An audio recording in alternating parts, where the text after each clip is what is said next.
Kula nuwun sedulur semua, sugeng pepanggihan malih kalian kula Tubagus Purnama. Salam sejahtera buat kita semua dan semoga semua makhluk berbahagia. Baik sedulur, dalam video kali ini saya ingin membahas tentang langgam Majapahit. Setelah kemarin Singasari sebagai Spirit of Indonesia yang pertama kali karena Prabu Kertanegara yang menciptakan politik Dwipantara atau penyatuan Nusantara. Nah, kemudian kita masuk ke Spirit of Indonesia yang kedua, yaitu Kerajaan Majapahit dan Sriwijaya. Perlu diketahui, sejarah ini penting bagi kita karena ini penyatuan Nusantara. Jadi, bagaimana videonya? Simak sampai habis agar tidak salah paham. Terima kasih.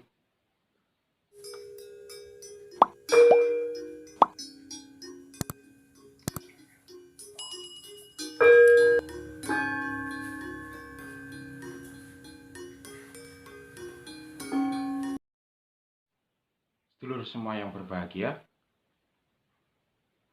dalam membahas Keraton Majapahit ini saya melihat dari segi spiritual, bukan dari segi sejarah. Karena kalau sejarah harus dituntut lengkap dan dengan dasar-dasar bukti tertulis atau otentiknya, seperti kitab Pararaton, Negara Kertagama, dan candi-candi serta prasasti. Maka dari itu saya hanya membahasnya singkat-singkat dan yang betul-betul jadi spirit bagi bangsa Indonesia ini.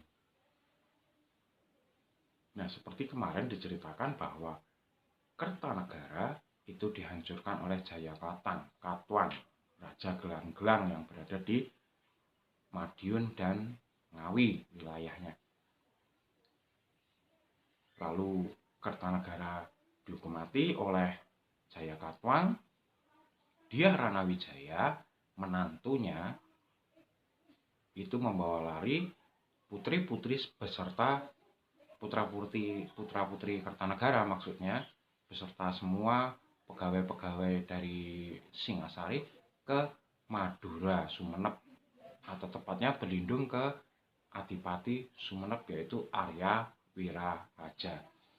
Nah, di sini Arya Wiraraja dikenal juga sebagai ahli politik dan strategi yang paling top pada saat itu. Nah, dari sini Dyah Ranawijaya berusaha minta perlindungan kepada Arya Wiraraja, dan Arya Wiraraja menyanggupi perlindungan itu dengan memohon ke Jayakatwang, Raja Gelang-Gelang, yang secara mutlak Singasari hancur kemudian berdiri lagi menjadi Kerajaan Kediri atau Daha, itu memohonkan untuk Dyah Ranawijaya ini untuk tidak dihukum serta dimaafkan. Nah, maka dari itu Dyah Ranawijaya kembali lagi ke Kediri pada saat itu sehingga tidak dihukum oleh Jayakatwang. Ini adalah berkat dari Arya Wiraraja. Nah, dari sini Dyah Ranawijaya mempunyai strategi untuk membuka hutan tarik. Nah, strategi ini diberikan oleh Jayakatwang karena Jayakatwang itu tertarik dengan kekuatan Dyah Ranawijaya pada saat adu tusuk-menusuk di depan Jayakatwang. Nah, kemudian Dyah Ranawijaya diizinkan membuka hutan tarik di sebelah barat Canggu itu sebagai tempat untuk berburunya Prabu Jayakatwang dan orang-orang Daha. Nah, itu pada saat itu memang berburu itu adalah kegemaran nomor satu di kalangan bangsawan maupun raja. Maka dari itu Dyah Ranawijaya beralasan membangun hutan tarik, membuka hutan tarik untuk berburu masyarakat dari Daha. Maka disetujui oleh Jayakatwang. Nah, Disinilah Dyah Ranawijaya pergi ke hutan Tarik. Tapi sebelum ke hutan Tarik, Dyah Ranawijaya mempunyai politik, yaitu membuka dulu di Wirasaba. Wirasaba itu tepatnya ya sekarang daerah Mojokerto. Nah, di sana kemudian beliau minta izin Arya Wiraraja. Nah, disinilah peran Arya Wiraraja paling penting, karena Arya Wiraraja memerintahkan kepada warga Madura untuk ke Jawa atau untuk ke Wirasaba membuka hutan Tarik, membantu Dyah Ranawijaya. Kita tahu saudara kita dari Madura itu pejuang yang tangguh, ulet. Walaupun memang secara bahasa memang agak kasar, tapi mereka semua pejuang-pejuang tangguh. Tidak lama Wirasaba dibuka sebagai lahan pertanian dan berubah menjadi kota yang kecil. Kemudian baru merambah ke hutan Tarik. Nah, disinilah Dyah Ranawijaya dibantu oleh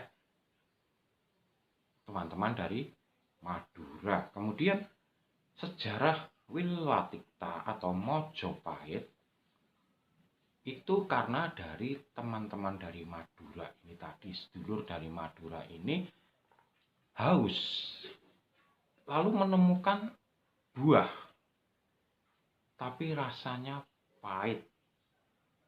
Nah, buah maja itu zaman dulu dikenal sebagai wilwa. Kemudian rasa pahit itu tikta. Maka dari itu ketika Dyah Ranawijaya dilapori oleh pasukan dari Madura, maka berkenan menamakan hutan Tarik itu adalah Wilwa Tikta atau Majapahit yang dikenal sekarang. Nah, dari situlah sejarah nama Majapahit. Kemudian berkembang, hutan Tarik ini berkembang megah, lalu kemudian putri Boyongan yang belum sempat diselamatkan oleh Dyah Ranawijaya adalah Gayatri dan lain-lain, tapi istri dari Dyah Ranawijaya dan putra-putrinya sudah diselamatkan di Sumeneb, dititipkan di Sumeneb. Kemudian minta izin kepada Arya Wiraraja untuk dibawa ke Wilwatikta, dusun Wilwatikta atau dusun Majapahit.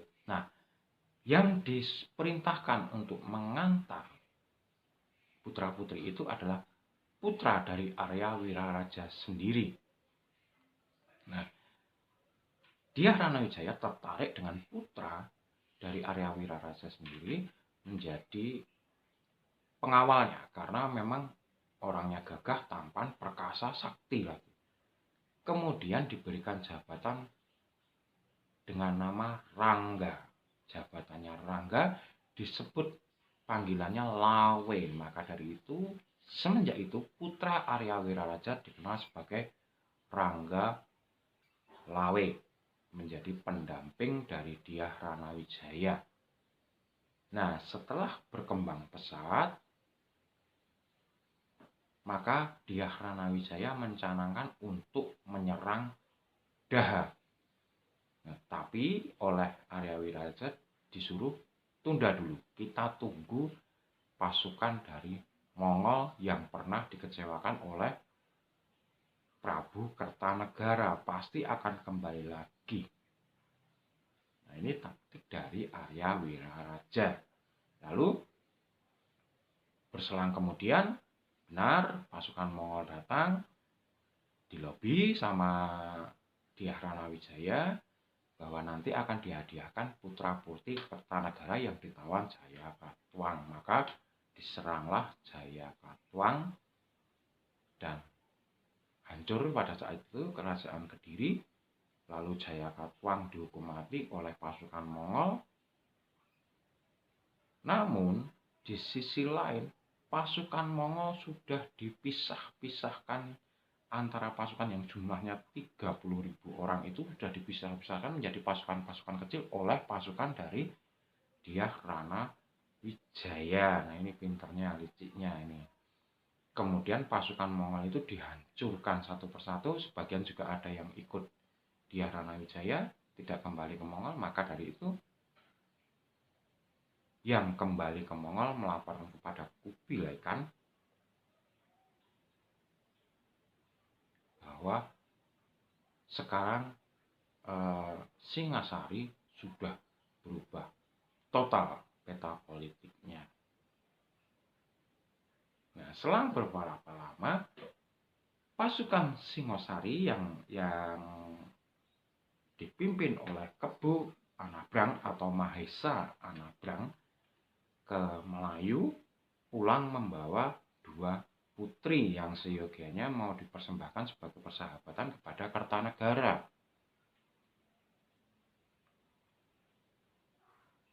Nah, 2 putri ini bernama Dara Petak dan Dara Jingga. Namun karena tidak tahu peta politik yang terjadi di Jawa, dan Mahesa Kebu Anabrang atau Mahesa Anabrang ini sudah kenal dekat dengan Dyah Ranawijaya sebagai menantu Kertanegara, maka Mahesa Anabrang ikut bergabung dengan Dyah Ranawijaya. Kemudian Dara Jingganya dinikahi sendiri oleh Mahesa Anabrang dan Dara Petaknya dinikahi oleh Wijaya. Kemudian melahirkan seorang putra. Nah, nanti yang cikal bakalnya menjadi raja besar di Sriwijaya yaitu Aditya Warman. Maka dari itu Dara Petak lebih disukai oleh Dyah Ranawijaya daripada istri-istri yang lain, mendapatkan tempat yang khusus. Nah, disinilah ekspedisi Pamalayu itu berguna menyatukan antara Sriwijaya dengan Singasari. Sebetulnya kemudian berubah menjadi Sriwijaya dengan Majapahit.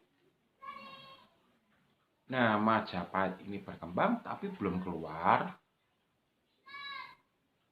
Dyah Ranawijaya kemudian digantikan oleh putrinya Gayatri. Gayatri tidak lama kemudian memilih sebagai pendeta, lalu diteruskan oleh Tribhuwana Tunggadewi.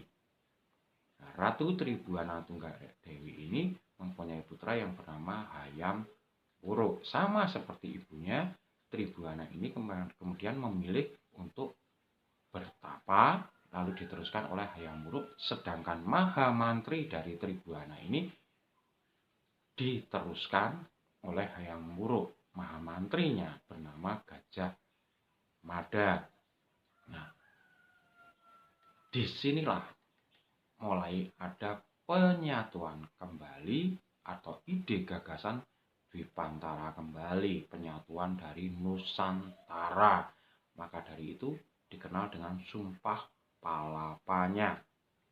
Nah, Sumpah Palapa ini memang penyatuan Nusantara. Jadi ini spirit dari Indonesia yang kedua sebetulnya. Tapi lebih dikenal dari yang pertama Kertanegara tadi, konsep Dwipantara. Tapi tidak apa-apa, sejarah memang seperti itu bergulirnya. Nah, Dwipantara ini konsepnya Gajah Mada dengan Sumpah Palapa ini adalah jaraknya 70 tahun sejak Dwipantara dari Kertanegara. Gajah Mada ini orang biasa, bukan orang dari kalangan bangsawan, bukan kalangan dari orang penting, tapi bisa menyatukan Nusantara. Di dalam pimpinan Hayam Wuruk dan Gajah Mada inilah Majapahit menjadi jaya dan ditakuti bahkan seluruh dunia, bukan hanya di Asia Tenggara, dengan pelayarannya yang istimewa meneruskan dari Singasari. Nah, setelah Dyah Ranawijaya digantikan oleh Wikramawardhani. Nah, inilah mulai ada perpecahan menjadi Majapahit Timur dan Majapahit Barat, yaitu Perang Paregreg yang sekian lama yang menimbulkan korban banyak. Kemudian Majapahit Timurnya bergeser dan berlari ke Bali, nyebrang Bali, sedangkan yang barat sekarang masih berada di suku Tengger. Itu adalah Majapahit Barat. Nah, dari sini kemudian diteruskan ke Wirabumi yang terkenal sebagai Brawijaya. Nah, disinilah konsepnya teman-teman, bahwa Majapahit menjadi second spirit of Indonesia karena perjuangan dari Gajah Mada, penyatuan Nusantara. Tapi kita juga perlu ingat, intrik perebutan kekuasaan tetap ada.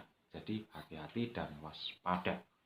Begitu teman-teman untuk langgam Majapahit ini. Kalau ada salah penyebutan kata, salah penyebutan tahun, saya mohon maaf yang sebesar-besarnya, karena saya tidak memandang dari segi sejarah, tapi spirit, semangat bagi kebangsaan Indonesia. Tetap dukung channel ini agar dapat berkembang. Dan akhir kata, saya Tubagus Purnama dari Yogyakarta mengucapkan Rahayu, Rahayu, Rahayu, Matur nuwun.